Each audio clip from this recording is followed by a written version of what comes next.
1992 সালের মার্চে পাকিস্তান তাদের প্রথম ক্রিকেট বিশ্বকাপ জিতে লেখে ইতিহাস।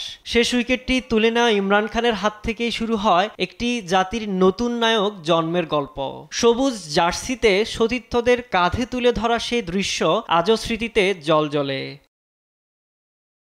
কিন্তু 33 বছর পর পাকিস্তানের বাস্তবতা একেবারেই উল্টো। জনগণের অদম্য সমর্থন সত্ত্বেও কারাগারে বন্দী ইমরান খানকে নিয়ে আজ দেশজুড়ে শঙ্কা আর উৎকণ্ঠা। 25 দিনেও তার কোনো খোঁজ মেলেনি। তা নিয়ে প্রশ্ন উঠেছে, তবে কি বেঁচে আছেন ইমরান খান?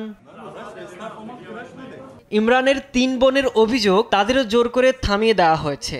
এমনকি ভাইয়ের সঙ্গে দেখা করতে চাওয়ায় শারীরিকভাবেও করা হয় লাঞ্ছিত। মৃত্যুর গুঞ্জন ছড়াতেই কারা কর্তৃপক্ষ জানায় ইমরান খান জীবিত, নিচ্ছেন চিকিৎসা। কিন্তু কোনো ভিডিও প্রমাণ না থাকায় দানা বেঁধেছে জোর সন্দেহের।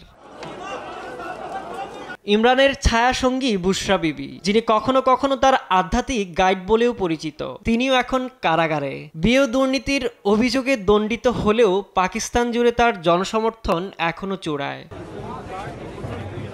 দেশটির সেনাপ্রধান জেনারেল আসিম মনিরকেও দায়মুক্তি দিয়ে এ সপ্তাহে পাশ হয় সাংবিধানিক সংশোধনী। সেই সঙ্গে প্রেসিডেন্ট আসিফ আলী জারদারিকেও দেওয়া হয় বিশেষ ক্ষমতা, যার সঙ্গে ইমরান খানের নিখোঁজের যোগসূত্র পাচ্ছেন অনেকে।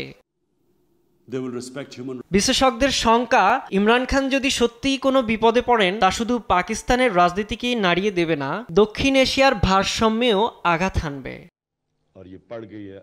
সাইদুজ্জামান, নিউজ ডেস্ক, দেশ টিভি।